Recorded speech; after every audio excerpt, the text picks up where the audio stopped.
My friend, this video is going to be about backing tracks and just clocking hours. The concept from the beginning series and this intermediate series is that if you can play a C major, a D minor, an E minor, F major, G major, A minor, and then B diminished, then you can take these chords and maybe move them up to get different chords, but the same concepts, and move to different keys. When we know how to modulate or move or transpose, that gives us the ability to play in different functions. Now, that's a lot being said. Backing tracks will help you do that, especially jazz backing tracks. If you check out something that has like a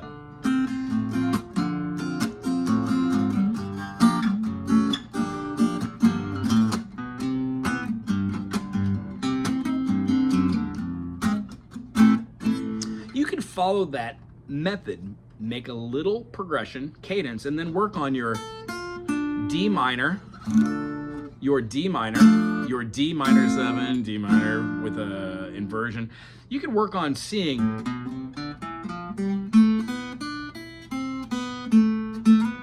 as being a really cool line that you could hear over so if you're just playing by yourself, sometimes it's hard to hear those melody lines without having an accompaniment track. Now, we don't want to be doing this a cappella, so we want to go have some sort of backing movement. The Real Book is a great place to experience seventh chords, whether major or minor. When we're playing rock and roll blues, I would suggest finding channels that specialize, like Jeff Williams' music specializes in like progressive psychedelic rock, like Grateful Dead and Fish, which is awesome. Other places like Now You Jam give charts that when you're looking at the screen, you can see how these notes are highlighted in a color. And you're like, oh, well, what do those mean? It will highlight the mode or the scale of what you're supposed to be playing over those chords. Generally, charts stay within the diatonic 7, meaning do, re, mi, fa, sol, la, ti, and do. Every key, A major, B minor, C sharp minor, D major, E major, F sharp minor, G sharp diminish, and then A.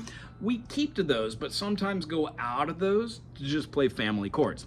If none of this made sense, maybe check out my channel for the beginner acoustic series or any one of the Ask a Wago series, where we talk about circle fifths and music theory, Monday and Tuesdays. So what I would behoove you to do is just start clocking hours. In addition to practicing the practice of practicing,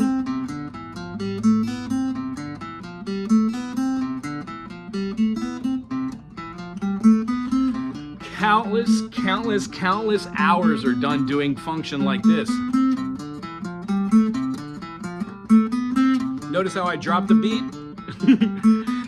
Being able to do 1, 2, 3, 1, 2, 3, 4, 1, 2, 3, 4, 5, 1, 2, 3, 4, 5, 6, 1, 2, 3, 4, 5, 6, flat 7, and knowing exactly what those are isn't necessary to play music. But I can tell you what, when you get your fingers really warmed up,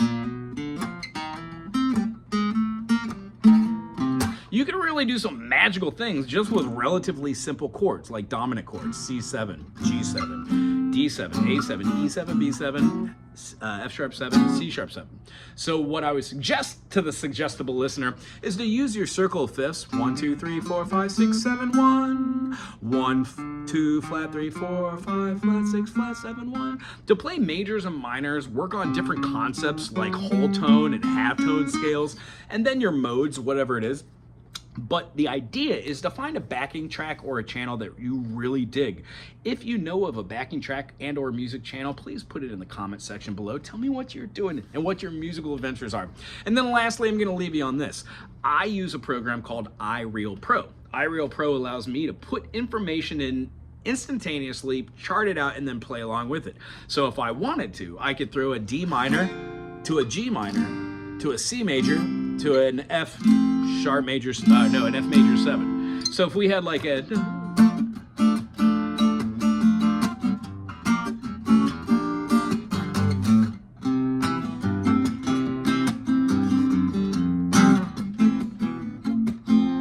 I could put that on a loop and then jam with that.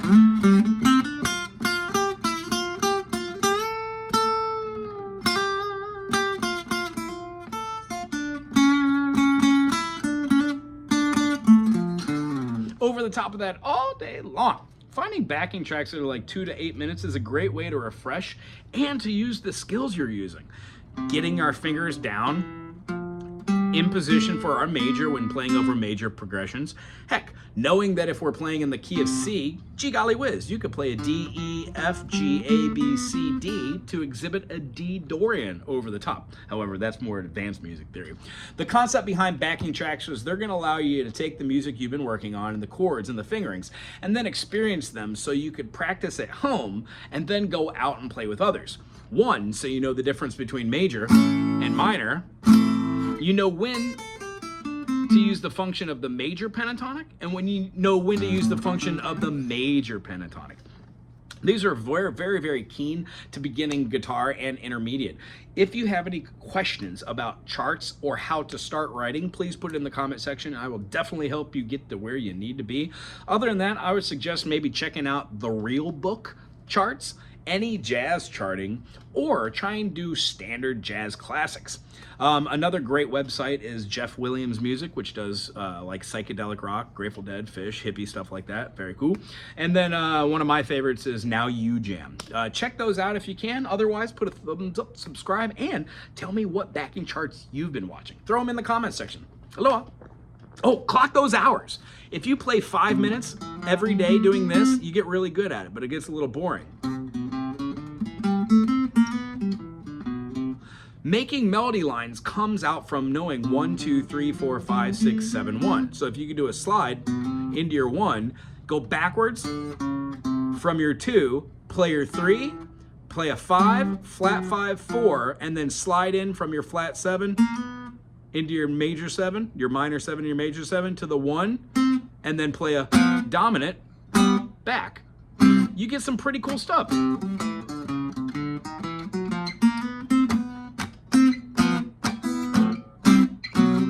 Lots of this is just from clocking hours, meaning the more you do backwards and forwards or skipping notes, you have a tendency to regurgitate those when you're playing. That's why backing tracks are super important in the beginning. I hope I've made my point. Clock hours, backing tracks. Clock hours, backing tracks. Clock hours.